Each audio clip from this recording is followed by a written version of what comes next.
आपल्या पाल्यासाठी अकॅडमी शोधताय? मग चिंता नको. अपेक्स अकॅडमी आदर्श शैक्षणिक संकुल, कुंडल रोड, विटा. जेईई, नीट, MHT, CET साठी कोटाचे तज्ञ व अनुभवी प्राध्यापक, निसर्गरम्य व सुरक्षित कॅम्पस, मुला मुलींसाठी स्वतंत्र हॉस्टेल व मेस, वैयक्तिक लक्ष, डिजिटल क्लासरूम, स्वतंत्र अभ्यासिका, सर्वोत्कृष्ट स्टडी मटेरियल, सुसज्ज ग्रंथालय व प्रयोगशाळा, विद्यार्थ्यांसाठी दैनिक शंका निरसन सत्र. एक वेळ अवश्य भेट द्या आणि आजच आपल्या पल्ल्याचा प्रवेश निश्चित करा. अपेक्स अकॅडमी, विटा.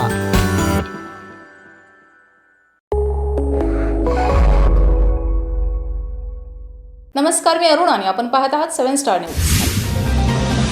विद्यार्थी दशेत राष्ट्रीय सेवा योजनेत सहभागी होत केलेले कार्य आणि विशेष श्रमसंस्कार शिबिरातून मिळणारे अनुभव हे आयुष्याला योग्य दिशा देणारे ठरतात, असे प्रतिपादन माजी प्राचार्य व लोकनेते हनुमंतराव पाटील चॅरिटेबल ट्रस्टचे सल्लागार डॉक्टर प्रकाश मोकाशी यांनी केलं.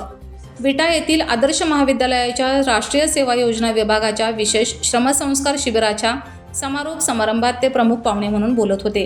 कार्यक्रमाच्या अध्यक्षस्थानी महाविद्यालयाचे प्राचार्य डॉक्टर UK मोहिते होते.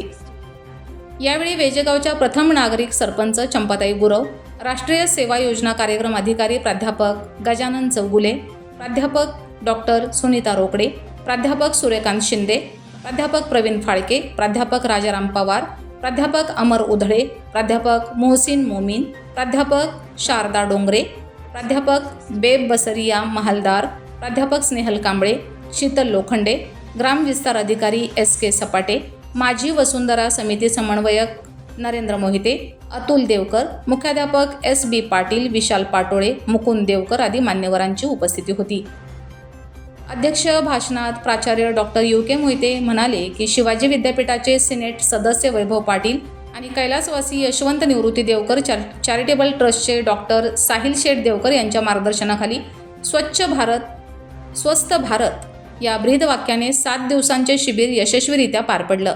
डॉक्टर साहिल शेठ देवकर यांनी सर्व विद्यार्थ्यांना अन्नदानापासून ते अनेक सुविधा स्वखर्चाने देऊन जे सहकार्य केलं ते सर्वांच्या स्मरणात राहण्यासारखं आहे. या कालावधीत माझी वसुंधरा अभियान, नेत्र तपासणी व मोतीबिंदू शस्त्रक्रिया शिबिर, जलसंधारण, व्यसनमुक्ती, भारतीय संविधान आणि अंधश्रद्धा निर्मूलन यासारख्या विषयावर व्यापक जनजागृती करण्यात आली.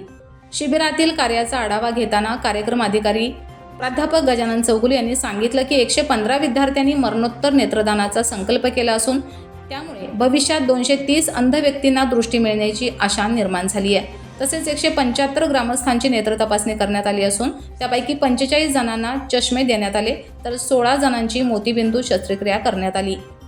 याशिवाय मोही येथील वृद्धाश्रमासाठी 2 क्विंटल धान्य देण्यात आलं.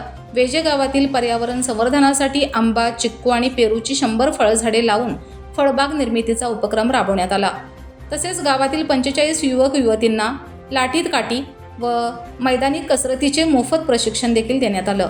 या सर्व उपक्रमामुळे विद्यार्थ्यांनी ग्रामीण जीवनाशी जवळीक साधत समाजसेवेचा अनोखा अनुभव घेतला. त्यामुळे विद्यार्थी आणि ग्रामस्थ यांच्यात आत्मीयतेचं नातं निर्माण झालं असून अशा उपक्रमातून एक संघ राष्ट्रनिर्मितीच्या कार्याला चालना मिळत असल्याचं मत मान्यवरांनी व्यक्त केलं आहे. कार्यक्रमाचे सूत्रसंचालन प्राध्यापक स्नेहल कांबळे यांनी केलं तर आभार प्राध्यापिका डॉक्टर सुनीता रोकडे यांनी मानलं. यावेळी सर्व शिबिरार्थी, विद्यार्थी व ग्रामस्थ मोठ्या संख्येने उपस्थित होते. रमेश जाधव, 7 स्टार न्यूज, विटा.